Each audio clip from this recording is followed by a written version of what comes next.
This video deals with Impressionist harmony, and specifically the harmony of Debussy coming from the Children's Corner cycle of pieces. This is an excerpt from a piece called Dr. Gradus Ad Parnassum, which is the first piece of the cycle.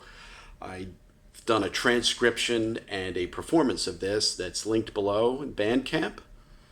And it deals mainly with locked octaves within guitar chords or within chords themselves, the outer voices. So I'll just play a little bit of it slowly.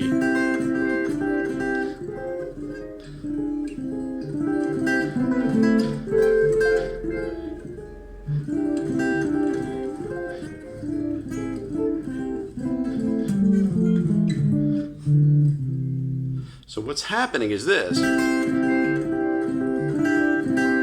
This is a C major, C, E, G, and C. Now the outer two voices are an octave. The inner two are a third, an E and a G. And what happens is the outer two voices move to a D octave, keeping the inner two the same. So instead of C, E, G, C, you could do an upstroke on the, or just downs. Like this, C, E, G, and C, but then move to D, E, G, D. So you can hear that they're locked. And now the next chord is an F minor, F, A flat, C, and F. The outer voices, the two Fs move to E flat. The A flat and the C stay where they are. The next chord is an anticipation of a C augmented. A C, E, G sharp, and C, but the outer two voices go to the D first, so they anticipate the chord like that. D, E, G sharp, and D, and then to C, E, G sharp, and C. And then back to D, E, G, and D, C, E, G, and C, and then B, C, E, and B, and then A, C, E, and A. So it's an A minor. Okay? And then to an F major. So F, A, C, and F, but G, A, C, and G first. And then an anticipation of a diminished. Here's a D diminished. D, F, A flat, and D, but first E. E, F, A flat, and E, back to D, F, A flat, and D, and then, so it's this oscillating.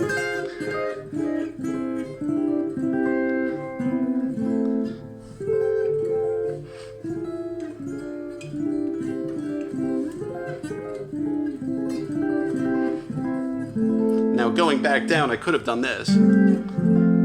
But I decided to do G, A, and G, just to keep the species of chords the same, and then E, G sharp, or A flat and E, and then D, A flat, and D, and then back to D, E, and D, and C, E, and D, so locked octaves, so that whole bottom section.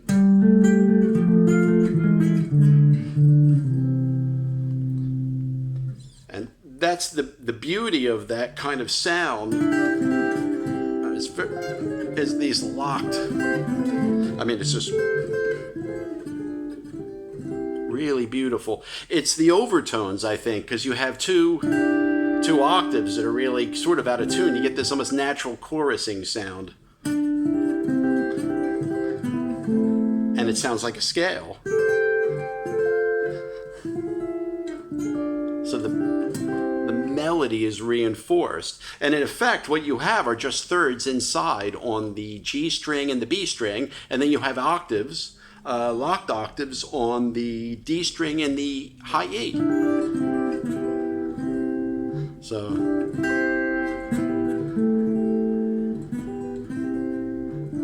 you know, you have these really nice effects where you can just lock the octaves. And that's what he does in this piece. And by the way, this is characteristic of a lot of piano music of the 19th century. probably going back to Beethoven, but specifically Chopin. You know, you see it in Chopin, Schumann, Brahms, etc. Most 19th century piano music, you know, these octaves locked in the outer two voices, and then you know, the two extra notes of a triad or whatever type of chord in the inside. But that's what's nice about this. I mean, for instance, even with this one, I mean, it's a little bit stretchy. E, F, A flat, and E. Just really nice. I mean, you can make it diminished, you know, beautiful diminished sequence out of it. Really nice sequence out of that, like G, A flat, B, and G, and then so it's like an F diminished.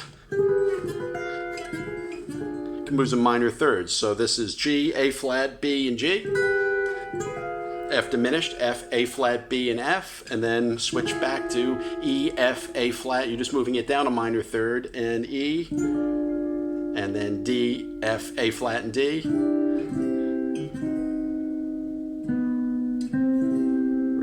And a diminished major 7 there, move the B, almost like a B triad going to a B again. Only C, E flat, G flat, and B, and then sneak the bottom voice down, sort of fool the listener. So that's really a big part of Debussy's, you know, impressionist sound, is these sorts of locked octaves, and sometimes this doesn't really get discussed too much in guitar playing. This kind of, it's really beautiful. Like for instance,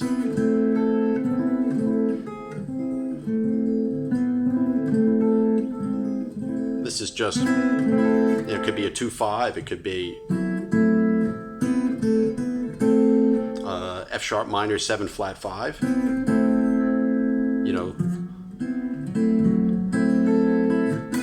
and then move it up a minor third, and then on E that way, and work really nicely. So that's typical of George Shearing and Red Garland, different piano players like that. Again, the octaves being locked. That's really nice. And with the piece itself, I kind of do all downstrokes, like to get that kind of a, you know, fast sort of melodic sound.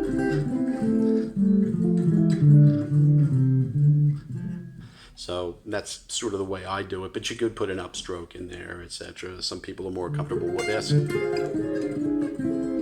That I prefer to do all the downs.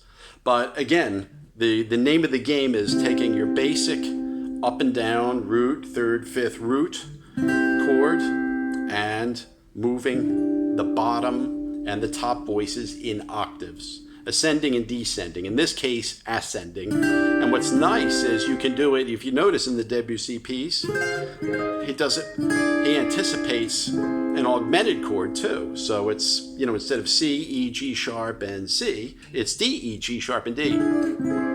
So it's not, and of course the diminished here. So, you know, it anticipates every type. The minor, here's just a regular minor moving. And you can really hear the melody in octaves.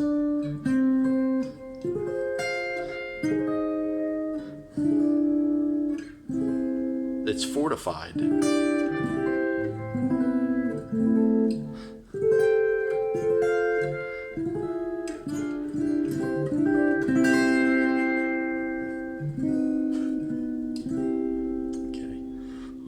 So I hope you found that beneficial.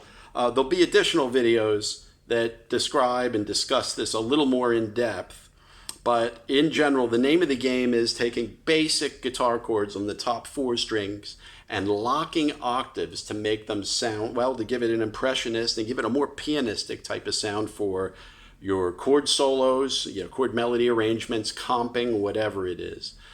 So I hope you found this beneficial. Please subscribe to the channel if you like the comment. There's a lot of chord material on here from my chord chord book series, and this is probably just another aspect of that in the book 2. You know, the book 1 deals with string sets, but this will probably be, you could consider it part of the book 2.